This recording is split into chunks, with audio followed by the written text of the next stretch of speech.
ओम शांति। ओम शांति। ओम शांति। बाबा कह रहे मीठे बच्चे, सतगुरु की पहली पहली श्रीमत है देही अभिमानी बनो। रोज बाबा देही अभिमानी होने पर फोकस डलवाता है कि देही अभिमानी बनो। दे अभिमान छोड़ दो। दे अभिमान में कुछ भी नहीं बोलना है, सोचना है, करना है, देखना है, कुछ नहीं दे अभिमान में। प्रश्न, इस समय तुम बच्चे कोई भी इच्छा व चाहना नहीं रख सकते हो और इच्छा ही हमें गुस्सा दिलाती है, इच्छा ही हमें नीचे गिराती है, इसलिए इनसे दूर हो जाना है। लेकिन क्यों नहीं रखना है बाबा बता रहा है। उत्तर है क्योंकि तुम सब वानप्रस्थी हो। वानप्रस्थी मतलब जैसे बूढ़े हो जाते हैं तो फिर मन में आता है ना कि क्या करेंगे इतना ज़्यादा चाहना रख कर, हमको तो घर जाना है, अब मृत्यु सामने खड़ा है, क्या लड़ाई झगड़ा नफरत ये सब करे। वानप्रस्थ अवस्था वाणी से परे जाने का अवस्था हो जाता है। तो तुम जानते हो इन आंखों से जो कुछ भी देखते हो वो सब विनाश हो जाएगा। अब तुम्हें कुछ नहीं चाहिए, बिल्कुल बेघर बनना है, एकदम साधारण। यहाँ पर इच्छा रखते हैं ना कि हम बड़े घरों में रहें, अमीरों की तरह रहें, बड़े गाड़ियों में घूमें, और उसमें हम फंस जाते हैं। लेकिन बाबा कहता है कि बच्चे ये सब देखते हुए भी तुमको नहीं देखना है, इन सब चीज़ों में नहीं फंसना है, बिल्कुल बेघर बनना है। अगर ऐसी कोई चीज़ पहनोगे तो खींचेगा, फिर दे अभिमान में फंसते रहोगे। अगर ऐसी चीज़ पहनेंगे तो बार बार खींचता ना, एक साड़ी पहने अच्छा, फिर मन में आएगा कि कोई और साड़ी ले ले अच्छा, फिर दूसरा साड़ी ले ले। साड़ियों की ढेर हो जाती है क्योंकि ये सब देखा हुआ है अपना। एक साड़ी ले लिए, बोले थोड़ा दिन के बाद पहनेंगे, अच्छे से फिनिशिंग करके रख देते थे और उसके बाद देखते थे वो मॉडल हट गया, फिर दूसरा मॉडल आ गया, फिर दूसरा लेने की चाहना आ जाती थी कि नहीं अब ऐसा लेना है। तो इसीलिए बाबा कहता फंसते चले जाओगे। लेकिन इससे क्या हो गया, ठीक है मॉडल चेंज हो गया, पहले वाला मॉडल पहनने से क्या हो गया, चेहरा बदल गया, क्या हो गया, चलन बदल गया।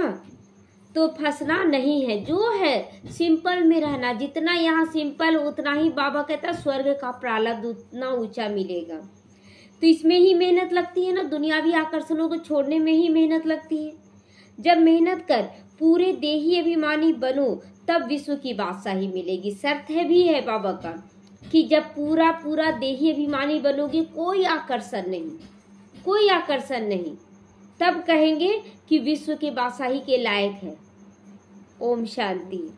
यह 15 मिनट व आधा घंटा बच्चे बैठे हैं तो बाबा भी 15 मिनट बैठाते हैं कि अपने को आत्मा समझकर पहले बाप को याद करो। मुरली सुनने से पहले बाबा हमेशा बोलता है 15 मिनट बैठ के योग करो, आत्मा समझो अपने आप को, तब जाके मुरली सुनो।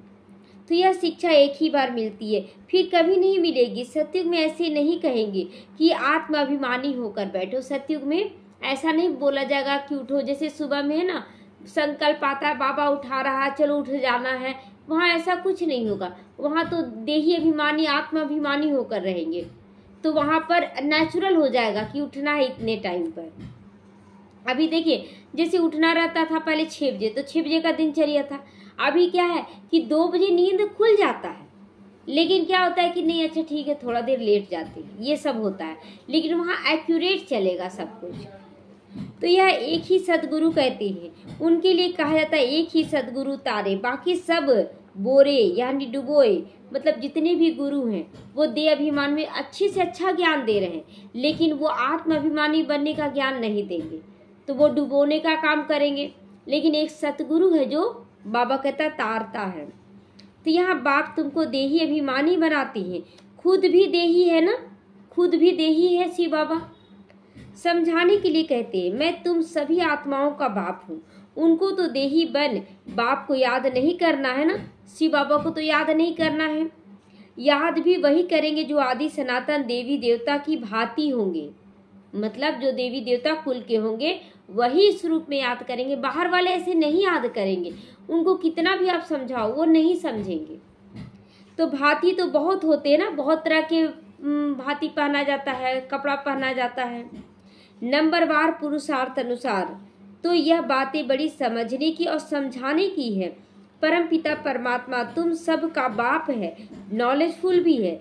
आत्मा में नॉलेज रहता है ना, तुम्हारी आत्मा संस्कार ले जाती है। यहाँ जो संस्कार हम बना रहे हैं ना, वही संस्कार ले जाएंगे। इसीलिए संस्कार कैसे बिल्कुल प्योर बनाना है। अगर थोड़ा सा भी उसमें दाग लग गया, थोड़ा सा भी देह अभिमान में आप कर रहे, तो नेचुरल है कि आप त्रेता युग में आप चले जाएंगे, लास्ट में सजा खाकर त्रेता युग में चले जाएंगे। तो इसीलिए हमें अपने अंदर कोई दाग नहीं रखना, देह अभिमान का कोई दाग नहीं रखना है। तो कितना क्लियर है, लोग अपने आप पुरुषार्थ करेंगे, किसी को बोलने का जरूरत नहीं है। तो बाप में तो पहले से ही संस्कार है ना, वो देह में आता ही नहीं, तो उनके अंदर सारा देही अभिमानी होने का संस्कार है, तो वह बाप है। ये तो सब मानते हैं कि शिव बाबा हमारा बाबा है, सभी मानते हैं। फिर दूसरी उसमें खूबी है, जो उसमें ओरिजिनल नॉलेज है। बाबा में ये नॉलेज है, क्योंकि शरीर नहीं है ना, भूलता नहीं है, तो उसमें देही का नॉलेज है, आत्मा का नॉलेज है, बीज रूप है वो।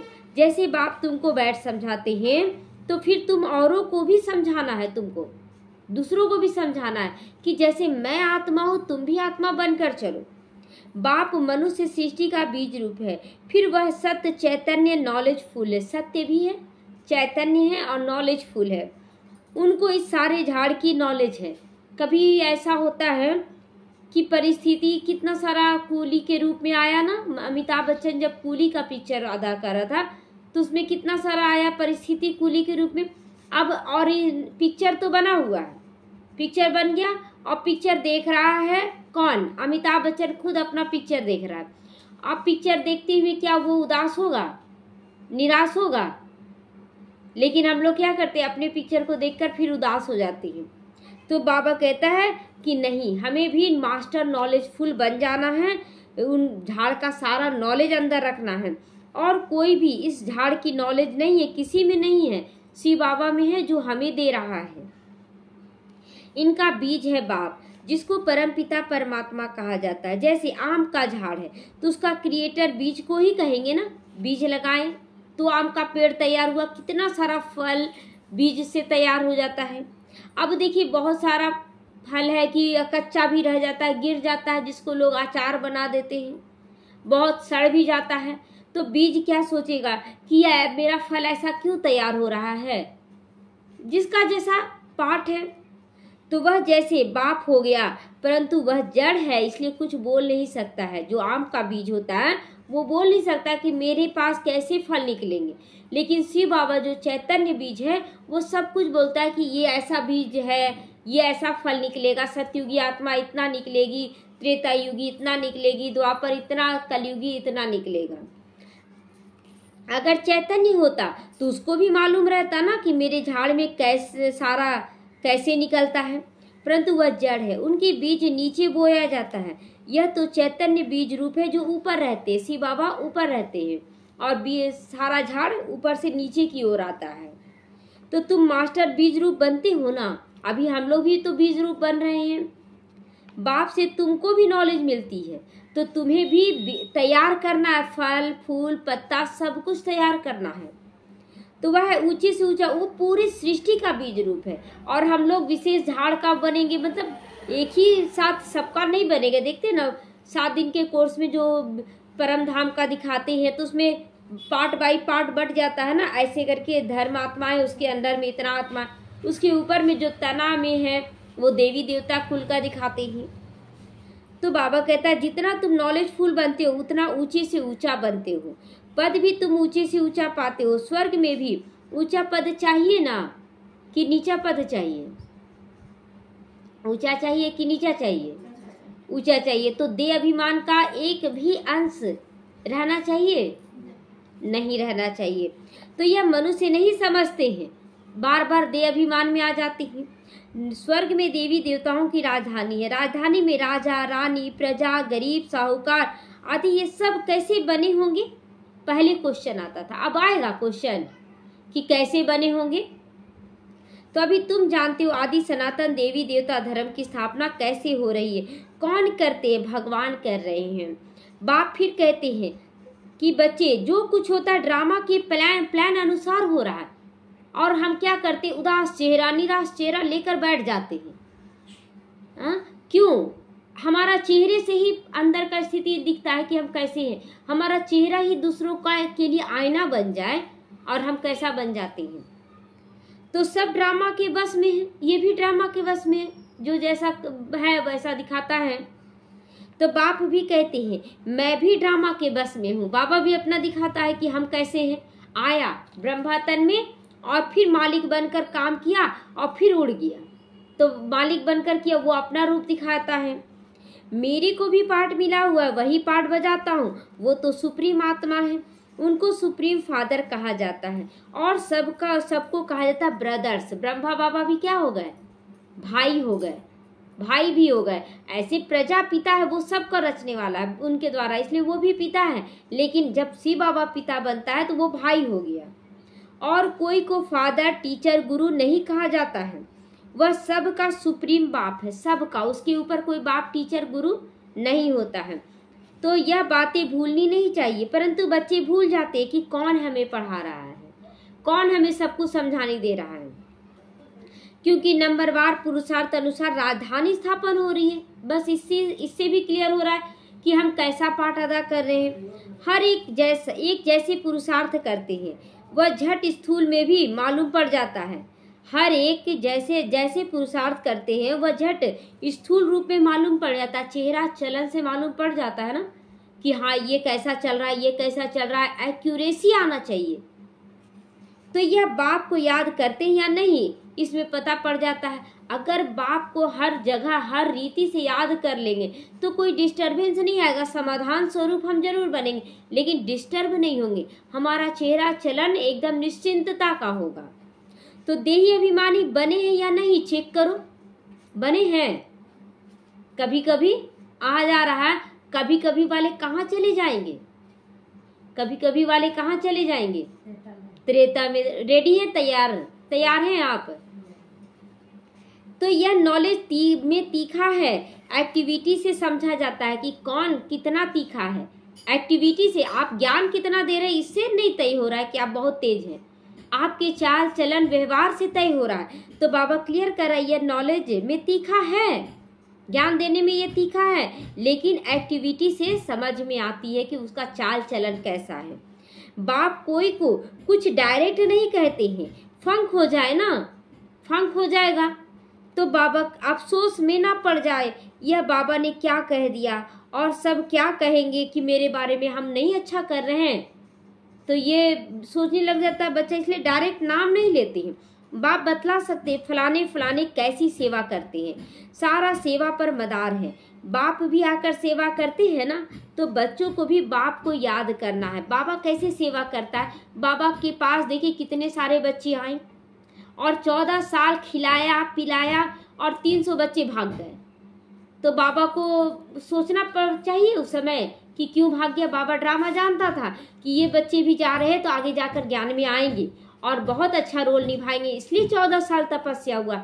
उनका भी रोल खराब नहीं है। इसीलिए बाबा कई बार बोलता है कि बहुत अच्छे अच्छे बच्चे गए, अच्छे अच्छे बच्चे मतलब संदेश लाने वाले, बहुत अच्छा पुरुषार्थ करने वाले गए। क्योंकि उन्हीं को ना सेवा में भेजा जाता है, माया के राज्य में भेजा जाता है जो निकल सकते हैं। लड़ाई के मैदान में किसको भेजा जाता है? तो इसलिए वो भी एक भाग्य है। 300 बच्चे जो भागे उनका पार्ट विशेष था, और जितने बच्चों को रखा गया वो थोड़े कमजोर थे, उनको अपने पास रखा गया। तो याद की सब्जेक्ट ही डिफिकल्ट है। बाप योग और नॉलेज दोनों सिखाते हैं। नॉलेज तो बहुत सहज है, बाकी याद में फेल हो जाती है। देह अभिमान आ जाता है ना, ये ऐसा क्यों, ये ऐसा क्यों, फिर ये चाहिए, ऐसी चीज चाहिए, ऐसे ऐसे ख्यालात आने लग जाते हैं। तो बाप कहते हैं यहाँ तो तुम वनवास में हो, तुमको किस चीज की चाहना। वनवास में क्या चाहना? एक कुटिया बन गया, कंदमूल खा लिए, हो गया। और लक्ष्मण को देखिए, लक्ष्मण तो वो भी नहीं खाया था। 12 साल राम जी जब देते थे, फल लाते थे, और राम जी जब फल दिए तो क्या बोल के, लो लक्ष्मण ये तुम रख लेना। ये रख लेना जो बोलते थे ना, मतलब खाना नहीं, ये नहीं बोले ना। लक्ष्मण 12 साल तक भोजन नहीं किए। कितना बड़ा त्याग तपस्या हुआ। तो इसीलिए वो इंद्र को जीतने वाले मेघनाथ को मार पाए, क्योंकि इंद्रियों को जीत लिए थे वो। तो इसी तरह बाबा कहता जितना तुम वानप्रस्थी समझते हो, फिर कोई भी ऐसी चीज नहीं पहन सकते जिसमें आकर्षण हो। ऐसी कोई भी चीज नहीं पहन सकते हो जिसमें आकर्षण हो, या सामने वाला बोल दे कि आप बहुत सुंदर लग रहे हैं, या खुद ही आईना के पास बार बार जाए हम बहुत सुंदर लग रहे हैं। तो अगर ऐसी कोई दुनियावी चीज होगी तो खींचेगी ना, बार बार आईने के पास जाएंगे, देखेंगे हम कैसे लग रहे हैं, हम कैसे अरे जो चेहरा वही ना है, कितना भी आप मेकअप लगा लिए चेहरा तो वही है। तो देखिए आज ब्रह्मा कुमारी जो है उनका चेहरा कितना आकर्षण लगता है, कोई कितना भी तैयार हो जाए ना, लेकिन ब्रह्मा कुमारियां जो आकर्षण का केंद्र बनती हैं वो तैयार ज्यादा मेकअप करने वाले नहीं आकर्षण का केंद्र बनते, उनका रूहानी चेहरा चमकता है। तो शरीर भी खींचता है, खींचेगा, घड़ी घड़ी देह अभिमान में ले आता है। इसमें मेहनत करनी है कि हमें सिंपल में रहकर सबको खींचना है, सबको आकर्षित करना है। तो वो चरित्र खींचेगा, रूप नहीं खींचेगा, चरित्र खींचता है, रूहानी आकर्षण खींचता है। मेहनत बगैर विश्व की बादशाही थोड़ी मिल सकती है, ये सब चीजों में मेहनत करना है। मेहनत भी नंबरवार पुरुषार्थ अनुसार कल्प कल्प करते आए हो वही करते रहोगे, जो कल्प कल्प करते रहे वही करेंगे।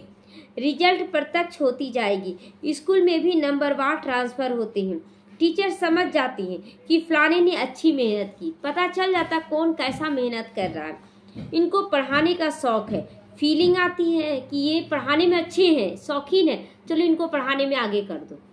किसी को भोजन बनाने का शौक है, चलो इसको भोजन बनाने में अच्छा आगे कर दो। किसी को साफ सफाई का शौक है, उसको सफाई मतलब जिसका जो क्वालिटी है उसको एकदम पूरी तरह से लगा दो, उसी में वो नंबर 1 आ जाएगा। तो उसमें तो एक क्लास में ट्रांसफर हो दूसरे में जाते हैं,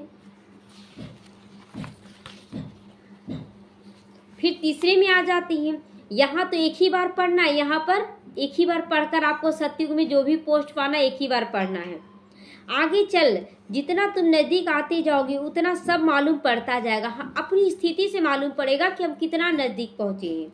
यह बहुत मेहनत करनी है, जरूर ऊंचा पद पाएंगे जो मेहनत करती हैं। यह तो जानते हैं ना, कोई राजा रानी बनते हैं तो कोई क्या बनते हैं, कोई क्या बनते हैं, प्रजा भी तो बहुत बनती है ना। अब देखिए राजा बनेगा उससे थोड़ा सा ज्यादा उसका परिवार बनेगा, परिवार से ज्यादा उससे साहूकार दरबारी बनेगा, उससे सबसे ज्यादा तो दास दासी बनेगा। जगह जगह दरवाजे पर अलग दास दासी होगा, आपका कपड़ा बर्तन पोछा घर का सफाई आपका खाना पीना सब बनाने वाला अलग अलग दास दासी होगा, तो दास दासी ज्यादा बनेंगे। तो इसीलिए हम लोगों को बस सबको एक्यूरेट बनाने की सेवा करनी है, चिंता नहीं करनी है कौन क्या बन रहा है, अपना एक्यूरेट देना है। और ऑलराउंडर बनने वाला ही राजा बनेगा, ऑलराउंडर, एक ही चीज में नहीं, एक चीज में विशेषता रहे लेकिन करना सब कुछ है। तो सारा एक्टिविटी से मालूम पड़ जाता है कि कौन कैसा कर रहा है, यह देह अभिमान में कितना रहता है, इनका कितना लव है बाप से, बाप के साथ लव चाहिए, भाई भाई का नहीं, भाई भाई का नहीं, भाइयों के लव से कुछ मिलता नहीं। मतलब भाई भाई से लव ज्यादा नहीं करो लेकिन बाप से प्यार करो। वर्षा सबको एक बाप से मिलेगा कि भाई से मिलेगा, आप रिगार्ड दे, भाई कौन, आत्मा भाई, तो इसीलिए रिगार्ड सबको दे, इसमें कमी ना करे, लेकिन अंदर में चलाएं कि बाबा मेरा है सब कुछ करने वाला। तो बाप कहते बच्चे अपने को आत्मा समझकर मुझे याद करो तो तुम्हारे पाप कट जाए। ये सब पाप की निशानी है। बाबा कहता ना हर तरह का कर्म भोग, चाहे तन का चाहे मन का धन का जन का, ये सब जो आ रहा है ये पाप कर्मों का असर है। तो हमें क्या करना, पाप को धोना और बढ़ाना नहीं है। तो मूल बात यही है, याद करने की यात्रा सही जा रही है, याद से ताकत आएगी, दिन प्रतिदिन बैटरी भरती जाएगी, क्योंकि ज्ञान की धारणा होती जाती है ना। ज्ञान की धारणा माना संस्कार हमारा बन जाए आत्मिक स्थिति का, तो तीर लगता जाता है। दिन प्रतिदिन तुम्हारी उन्नति नंबरवार पुरुषार्थ अनुसार होती रहती है। यह एक ही बाप टीचर सदगुरु है जो देही अभिमानी बनने की शिक्षा देता है। घड़ी घड़ी क्या बोल रहा बाबा, आत्मा अभिमानी बनो, देही अभिमानी बनो, यही शिक्षा दे रहा है। अब ये ज्ञान तो कोई और दे नहीं सकता है। क्यों नहीं दे सकता है? क्योंकि वो खुद ही देह अभिमान में है, तो वो हमें क्या देगा। अब हम क्या कर रहे हैं उसको क्या मालूम।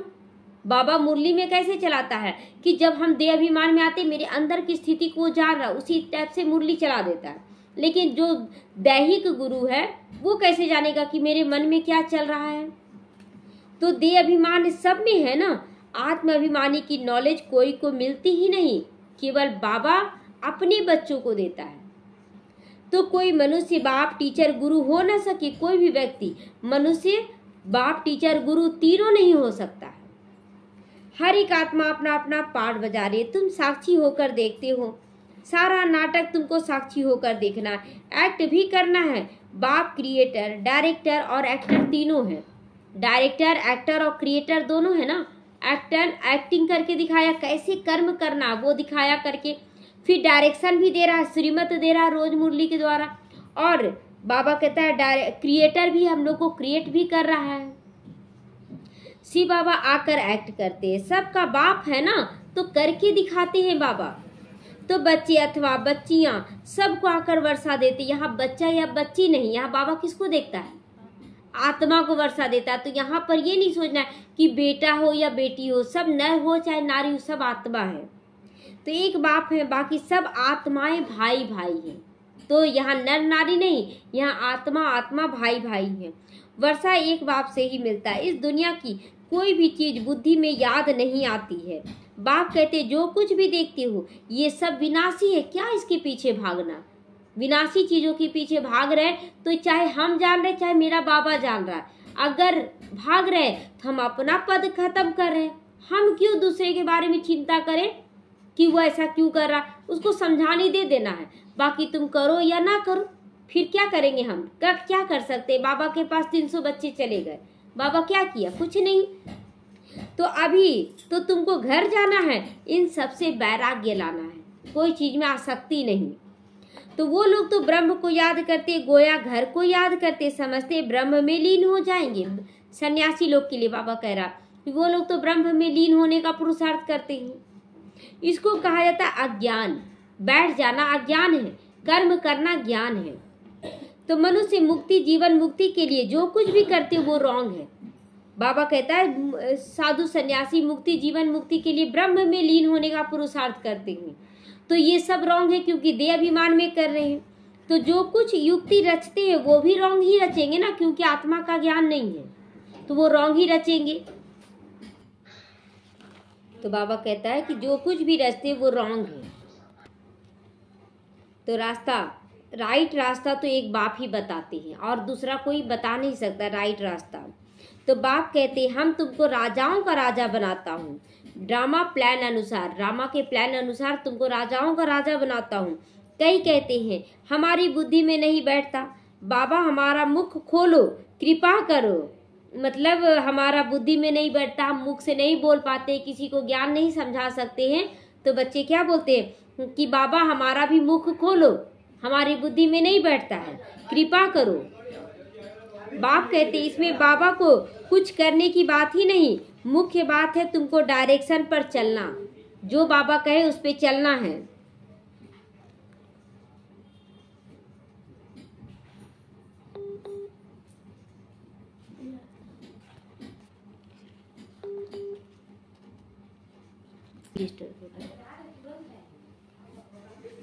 बाबा कहते इसमें बाबा कुछ नहीं कर सकता, आपको खुद, बाबा का मुख्य काम है डायरेक्शन पर चलना।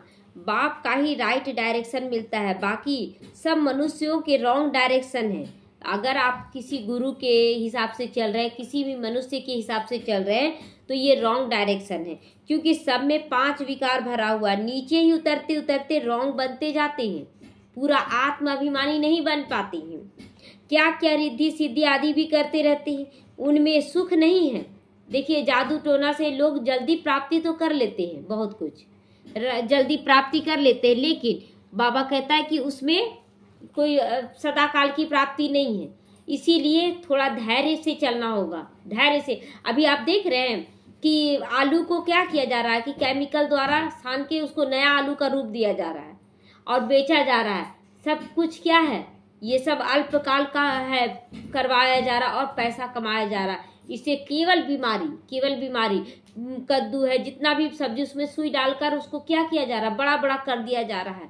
तो ये सब अल्पकाल में कमा तो रहा है, लेकिन बीमारी का घर बना रहा है। इतने लोग बीमार होंगे तो जो कर रहा है तो क्या उसको बीमारी नहीं जाएगा? रिद्धि सिद्धि जादू टोना करके हम कुछ भी कर ले, लेकिन वो प्राप्ति स्वरूप कभी नहीं बन पाएंगे।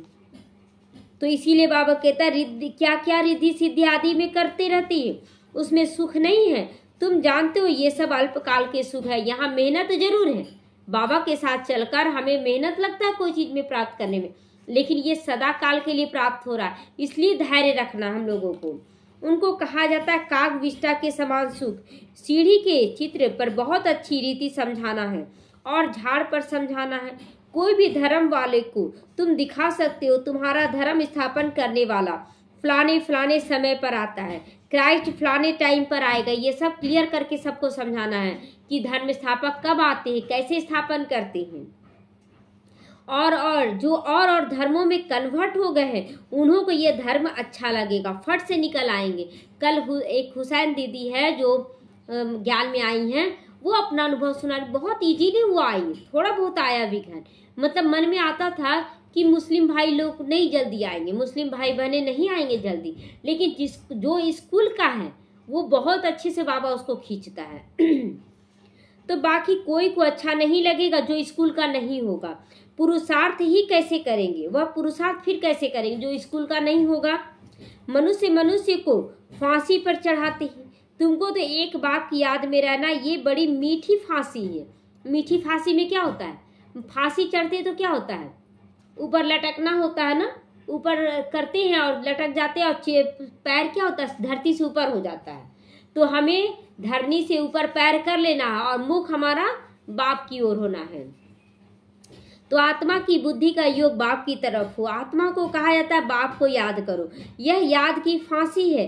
फादर तो ऊपर रहते हैं ना, तो तुम जानते हो हम आत्मा, हमको बाप को ही याद करना। हम क्या हैं, आत्मा है, हमें बाप को याद करना। यह तो शरीर तो यहाँ तो छोड़ ही देना है, शरीर तो चलेगा नहीं, तो क्यों ना हम इसके रहते हम पुरुषार्थ अच्छा कर ले। तो तुमको ये सारा ज्ञान है, तुम यहाँ बैठे क्या करते हो, यहाँ बैठकर क्या करते हैं, ज्ञान सुनते हैं, बाबा को याद करते हैं, अंदर में संकल्प करते बाबा हमको ऐसे करना है। वाणी से परी जाने के लिए पुरुषार्थ करते हो। बाप कहते हैं सबको मेरे पास आना ही है। तो कालों का काल हो गया ना बाबा, कालों का भी काल हो गया। तो वह काल तो एक को ले जाता है, वह काल कोई नहीं, वह भी काल कोई नहीं ले जा सकता। यह तो ड्रामा में नूंद है जिसको जाना, लेकिन ये जो महाकाल है शिव बाबा आया है वो सबको ले जाएगा, किसी को नहीं छोड़ने वाला है। आत्मा आप ही समय पर चली जाती या बाप तो आत्माओं को ले जाती है। तो तुम सबको, सबका बुद्धि योग है, अपने घर जाने के लिए लगा रहना चाहिए, अपना घर जाने के लिए लगा रहना चाहिए। शरीर छोड़ने को मरना कहा जाता है। शरीर खत्म हो गया, आत्मा चली गई। बाप को बुलाती भी इसीलिए, बाबा आकर हमको इस सृष्टि से ले जाओ, क्योंकि ये दुख भरी दुनिया है, यहाँ हमको रहना नहीं है। ड्रामा के प्लान अनुसार सबको वापस जाना है। कहते बाबा यहाँ अपार दुख है, जब बहुत ज्यादा दुख होता है तो बोलते हैं ना नहीं रहना ऐसा दुनिया में, ऐसा परिवार में नहीं रहना है। तो कहाँ जाना है, यानी कि आत्मा के अंदर याद बैठा हुआ है कि हम परम धाम से आए हैं, अब यहाँ रहना नहीं है। यह बहुत छीछी दुनिया है, मरना भी जरूर है। सबकी वानप्रस्थ अवस्था है, अभी वाणी से परे जाना है। तुमको कोई काल खाएगा नहीं, तुम खुशी में जाते हो। शास्त्र आदि जो भी हैं वह सब भक्ति मार्ग के हैं, यह फिर होंगे ड्रामा की। यह बहुत वंडरफुल बात है। यह टेप, यह घड़ी, कुछ जो कुछ भी इस समय देखते हो वह फिर होगा। बाबा कहता ना इस समय आप जो जो चीज पहन रहे हैं, जो भी कर रहे हैं, वो कल्प के बाद फिर होगा इसी तरह से। इसमें मूंझने की कोई बात नहीं है, मूंझना नहीं है कि सब कुछ छूट जाएगा फिर तो इसमें आना है। अपना पार्ट एक्यूरेट करें, आत्माभिमानी बनकर। वर्ल्ड की हिस्ट्री ज्योग्राफी रिपीट का अर्थ है हु बहु रिपीट होना, हु बहु पिक्चर चलेगा। अभी तुम जानते हो हम फिर से देवी देवता बन रहे, फिर वही बनेंगे, इसमें जरा भी फर्क नहीं पड़ता है। ये सब समझने की बातें हैं। तुम जानते हो वह बेहद का बाप, टीचर, सदगुरु है। ऐसा कोई भी मनुष्य हो न सके कि तीनों का रोल अदा करे। बाप और टीचर हो सकता है, लेकिन सतगुरु बनेगा जो साथ ले जाएगा नहीं। तो इनको तुम बाबा कहते हो। प्रजापिता ब्रह्मा को बाबा कहते हो। यह भी कहते हैं मेरे से तुमको वर्षा नहीं मिलेगा, बापू गांधी जी भी प्रजापिता नहीं था। बाप कहते इन बातों में तुम्हें मूंझो नहीं, बापू तो कहते हैं, लेकिन गांधी जी भी बापू नहीं बना, वर्षा तो नहीं दिया। प्रजापिता ब्रह्मा भी बाप कहलाया, लेकिन वो वर्षा नहीं देगा। तो मूंझना नहीं है इन सब बापों में। बोलो, हम ब्रह्मा को भगवान या देवता आदि कहते ही नहीं है। बाप ने बताया है, बहुत जन्मों के अंत में वानप्रस्थ अवस्था में मैं इनमें केवल प्रवेश करता हूँ सारे विश्व को पावन बनाने के लिए। क्लियर कर रहा है बाबा कि ये भगवान नहीं है। बोलो, हम केवल शिव बाबा इनके तन में आकर कार्य करता है। झाड़ में भी दिखाओ, देखो एकदम पिछाड़ी में खड़ा है। अब तो सब तमो प्रधान जड़ी भूत अवस्था में है, यह भी तमो प्रधान में खड़े हैं, ब्रह्मा बाबा भी। वही फीचर्स है इसमें। बाप प्रवेश कर इनका नाम ब्रह्मा रखते। नहीं तो तुम बताओ, ब्रह्मा नाम कहाँ से आया? ब्रह्मा नाम कहाँ से आया? ब्रह्म से आए हैं ना, इसलिए ब्रह्म माँ कहलाए वो। तो यह है पतित, वह है पावन। तो वह पावन देवता ही 84 जन्म लेकर पतित मनुष्य बनते हैं। जो देवी देवता हैं वही सबसे ज्यादा पतित बनेंगे ना, जो पहले जन्म लिया। तो जो सबसे ज्यादा जिएगा वो बूढ़ा होगा कि नहीं? तो इसीलिए हम लोग बूढ़े हो चुके हैं। यह मनुष्य से देवता बनने वाला है। मनुष्य को देवता बनाना ये बाप का काम है, ये किसी मनुष्य देहधारी का काम नहीं है। हाँ देखिए, पत्थर को मूर्ति बना देना मनुष्य का काम है, लेकिन चैतन्य को देवता बनाना ये भगवान का काम है। चैतन्य का काम कर रहा है। तो ये बड़ी वंडरफुल समझने की बातें हैं। यह वह बनते हैं सेकंड में, यह वह बनते हैं सेकंड में। मतलब ब्रह्मा बाबा देवी कृष्ण बनते हैं सेकंड में। फिर वह 84 जन्म लेते हैं तो बहुत टाइम लग जाता है। इसमें बाप प्रवेश कर बैठ समझाते हैं, पढ़ाते हैं। तुम भी पढ़ते हो। इसमें भी घबराना नहीं है, इसमें भी घराना है ना, इसमें भी घराना है। सूर्यवंशी घराना, चंद्रवंशी घराना। लक्ष्मी नारायण राधे कृष्ण के मंदिर भी हैं, परंतु यह किसी को पता नहीं। राधे कृष्ण पहले प्रिंसेस हैं, जो फिर लक्ष्मी नारायण बनते हैं। यह बेगर टू प्रिंस बनेंगे। अभी कितना बेगर बना ब्रह्मा बाबा और मम्मा, कुछ भी नहीं रखा अपने पास, कुछ भी नहीं, और बेगर टू प्रिंसेस बन गए। तो प्रिंस सो बेगर बनते हैं, सबसे ज्यादा खाली भी होती है। कितना सहज बात है। 84 जन्मों की कहानी इन दोनों चित्रों से है। यह वह बनते युगल है, इसीलिए 4 भुजा दिखाते हैं विष्णु स्वरूप में। प्रवृत्ति मार्ग है ना, तो एक सतगुरु ही तुम्हें पार ले जाती है। बाप कितना अच्छी रीति इतना समझाने देते हैं, इतना 4 पेज की मुरली समझाने के लिए लिखते हैं। फिर दैवी गुण धारण करना चाहिए। इतना सुनने के बाद हमें देने का संस्कार जागृत करना चाहिए। स्त्री के लिए पति से पूछो, वो स्त्री से पति के लिए पूछो तो झट बताएगी इनमें यह खामियां हैं, ये इस बात में यह तंग करते हैं, या कहेंगे हम दोनों ठीक चलते हैं। मतलब पति के बारे में पत्नी से पूछो और पत्नी के बारे में पति से पूछो, दोनों एक्यूरेट बताते हैं, दोनों कैसे चलते हैं। कोई किसी को तंग नहीं करते, दोनों एक दो के मददगार साथी होकर भी चलते। बहुत ऐसे पति पत्नी हैं। तो एक दो को गिराने की कोशिश भी करते हैं, बहुत ऐसे हैं एक दो को गिराने की भी कोशिश करते, पति पत्नी में झगड़ा होता है तो बाप कहते हैं इसमें स्वभाव को अच्छी रीति बदलना पड़ता है। यहाँ पर हमें स्वभाव को बदलना, जो आसुरी स्वभाव हो गया उसको दैवी स्वभाव बनाना। देवताओं का होता है दैवी स्वभाव, यह तो तुम जानते हो। असुरों और देवताओं की युद्ध लगी नहीं। पुरानी दुनिया और नई दुनिया में आपस में मिल कैसे सकते हैं? नई दुनिया में देवी देवता, पुरानी दुनिया में असुर, तो दोनों कैसे मिलेंगे? रात और दिन में कैसे मिल सकता है? तो बाप कहते पास्ट बातें जो होकर गई है बस उनको लिखा गया है। मतलब संगम युग पर जो मिल रहा है ना, देवताई संस्कार और आसुरी संस्कार मिलते हैं ना, टक्कर खाते हैं ना, तो इसी को सत्ययुग, त्रेता और द्वापर कलयुग से तुलना किया गया है। तो उनको कहानियां कहेंगे। त्योहार आदि सब यहाँ के हैं, संगम युग के हैं। सतयुग में कोई त्योहार नहीं होता है, द्वापर से लेकर मनाते हैं, फिर सतयुग में नहीं मनाए जाते। यह सब बुद्धि से समझने की बात है। अभी देखिए सतयुग का एक वीडियो बना ना जो भेजे हैं, जिसमें क्या दिखाया गया कि दिन भर अपना कार्य अच्छे से करेंगे, सब कुछ दिनचर्या, और रात में पूरा महल सजता है, रास लीला होती है, रात में बहुत अच्छे से सब डांस गाना करते। वहाँ पर्व की क्या जरूरत? यहाँ पर तो खुशियाँ कम हो गई तो पर्व बना दिया गया ताकि हम इंजॉय कर सके। वहाँ तो रोज दिवाली होता है, रोज दीपक जलता है। तो देह अभिमान के कारण बच्चे बहुत पॉइंट भूल जाते हैं। नॉलेज तो सहज है, 7 रोज में सारी नॉलेज धारण हो सकती है। पहले अटेंशन चाहिए, याद की यात्रा की, भगवान को हम कितना याद करते हैं। अच्छा, मीठे मीठे सीखी लदे बच्चों प्रति माता पिता बाप दादा का याद प्यार और गुड मॉर्निंग। रूहानी बाप की रूहानी बच्चों को नमस्ते। हम रूहानी बच्चों की रूहानी माता पिता बाप दादा को याद प्यार गुड मॉर्निंग और नमस्ते नमस्ते, शुक्रिया बाबा शुक्रिया। धारणा के लिए आज मुख्य सारे इस बेहद के नाटक में एक्ट करते हुए सारे नाटक को साक्षी होकर देखना है। एक्ट करते हुए भी देखना है साक्षी होकर। जैसे अभी क्या बोले कि अमिताभ अपना ही पिक्चर देखता है तो विचलित नहीं होता है अपना पिक्चर देखकर, उसी तरह हम अपना रोल अदा भी कर रहे हैं तो भी हमें विचलित नहीं होना है। ऐसा क्यों हो रहा है, ऐसा क्यों हो रहा है, इसमें मूंझना नहीं है। इस दुनिया की कोई भी चीज देखते हुए बुद्धि से याद ना करो, देखते हुए भी याद नहीं करना उसका मकान बहुत अच्छा, उसका कपड़ा बहुत अच्छा, उसका ये हमको भी करना नहीं, कुछ नहीं। जितना सिंपल उतना प्रारब्ध। अपने आसुरी स्वभाव को बदल कर दैवी स्वभाव धारण करना। लेने का जो संस्कार था ये करे, अब देने का संस्कार जागृत करे। केवल देना है, एक दो का मददगार होकर भी चलना है, सबको मदद करना है। अपने से अपना कमी करके भी दूसरों के लिए मददगार बनना है।